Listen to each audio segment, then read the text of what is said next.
Excuse me, you can't block a mandatory HOA inspection.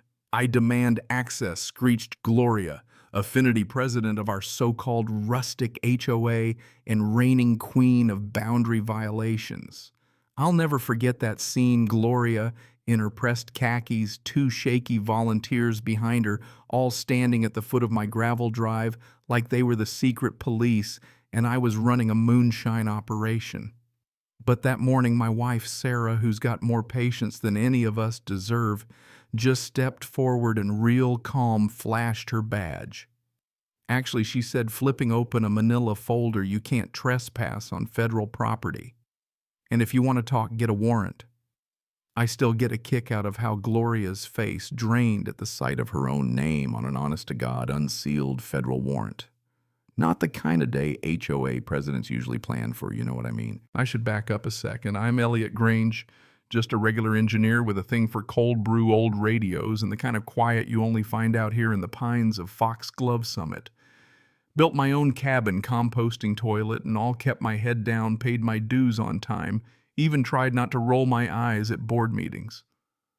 I figured if I just left folks alone, they'd do the same for me. That was before Gloria set her sights on my place. The woman had the soul of a prison warden and the creative energy of a bored cat. She once fined a guy for wind chimes that created an emotionally hostile environment. I wish I was making that up.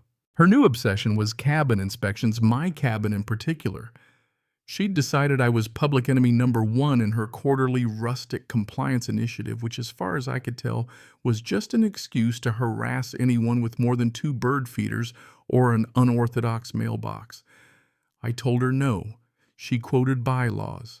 I told her to leave. The next week she showed up again, binoculars and digital thermometer in hand, claiming it was for safety. Then it was emails. We're concerned about mold, Elliot.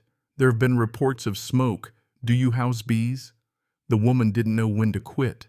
Here's what Gloria didn't know. Sarah might seem like just another woman who bakes sourdough and keeps succulents alive, but she also works for the U.S. Marshal Service, and she's got a sixth sense for power-tripping bullies who wave made-up rules around like Harry Potter with a grudge.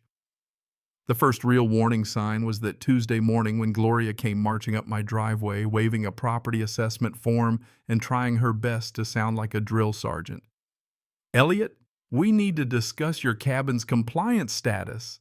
I was just enjoying my coffee and the Cardinals fighting over seed soaking and that peace only country living can give you. What compliance status? I asked. She flashed a card that looked like she printed it in her home office. I'm authorized under Section 12.4. Trouble was, Section 12.4 was about pool chlorine levels. Gloria, that's for pools. She huffed. It's been updated. The sheer confidence, almost impressive, honestly. 2 days later, she brought reinforcements, a guy named Dennis who kept apologizing for everything, and a woman with a clipboard who looked like she'd rather be at the dentist. Elliot, we've had multiple complaints about your cabin. I was fixing a loose board on my deck. What complaints? Dennis shuffled. Unusual sounds. Gloria jumped in, hammering at odd hours, loud music, possible illegal construction. The hammering was me fixing the deck they were standing on. The loud music was Norwegian folk songs at low volume. The illegal construction, a bird feeder. I swear you can't make this stuff up. Next thing I know, she's snapping pictures of my cabin like she's building a case for a Netflix documentary. Is this structure permitted? Yes, Gloria. You've seen the permits. She ignored me. What about your composting toilet? Are you sure it meets county standards? It's passed 3 inspections, Gloria. She scribbled a note. We'll need to verify that. The clipboard woman whispered to Dennis, who just nodded. At that point, I started to see why the last HOA president moved to Florida. But it got worse. Gloria started grilling my neighbors, Mrs. Patterson, across the trail, who later told me Gloria had asked about strange smells and fire hazards. I mean, the only strange smell coming from my place is maybe burnt toast on a rough morning. The only fire hazard is the fireplace, which is legal and for heat. Imagine that. One night I heard footsteps on the porch. There's Gloria shining a flashlight through my curtains. When I opened the door, she jumped. Just checking for carbon monoxide leaks, Elliot.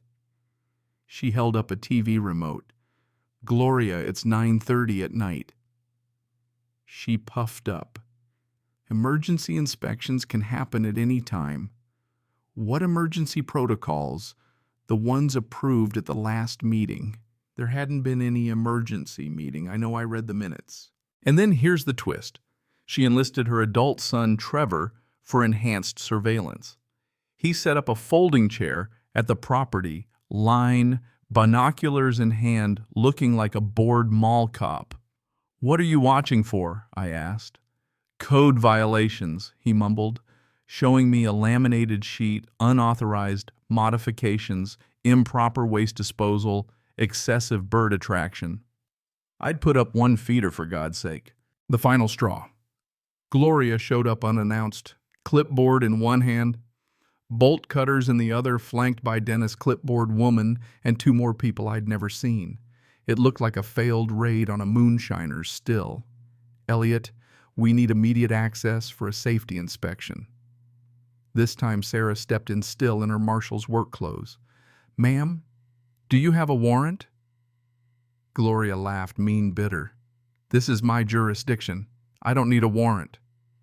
That's when Sarah went inside and came back out with the file she'd been holding on to for months. Let's just say she's thorough when someone acts like Gloria. She runs a background check for sport. Turns out Gloria had forged a business license 3 years back, used her HOA position to impersonate a county official.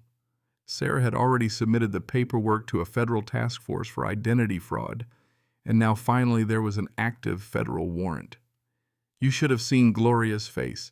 She tried to pivot, claim harassment, but Sarah, cool as ever, said, "Ma'am, I'm off duty. This is a citizen's arrest based on an active federal warrant." Showed her the papers.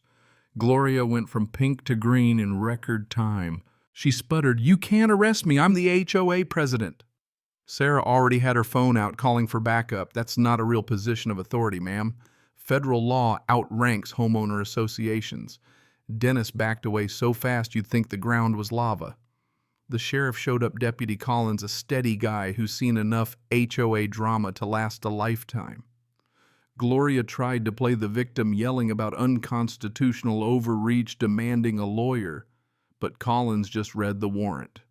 "Ma'am, this isn't about your cabin inspections. It's about impersonating a county official and charging people for fake licenses." She still tried to wriggle out, but Sarah had copies of the fake credentials emails and even a statement from a former HOA treasurer who now runs a dog-walking business called Snitch and Fetch. Not kidding. So that's how it ended. Gloria, HOA president and self-declared enforcer of rural purity, cuffed at the end of my driveway yelling about deep state compost toilets, while Sarah just watched from the porch, knitting a scarf that said BYOB equals bring your own badge. The HOA meetings went virtual after that. I gave a presentation called Boundaries, Warrants, and Why You Leave Married Men's Cabins Alone. Folks actually clapped. Gloria resigned, crying, of course. The new president brought in a rule: if there's no smoke bees or bodies, leave it be. For once, everyone agreed. Gloria pled down, got 2 years probation. And this is the best part, was assigned a community service clearing trail overgrowth right behind my cabin. Sarah and I watched her picking up trash, looking like she'd rather be anywhere else. When she caught sight of us that first day, she turned red as a beet and muttered, "This is humiliating." Sarah just smiled and went back to her knitting. So yeah, that happened. But here's the kicker. Is that justice or just poetic payback? Was I right to stand my ground, or does every community need a Gloria to keep us on our toes? Let me know what you think. Who really keeps the peace where you live? Drop your thoughts below. God knows we could all use a little more perspective on what community really means.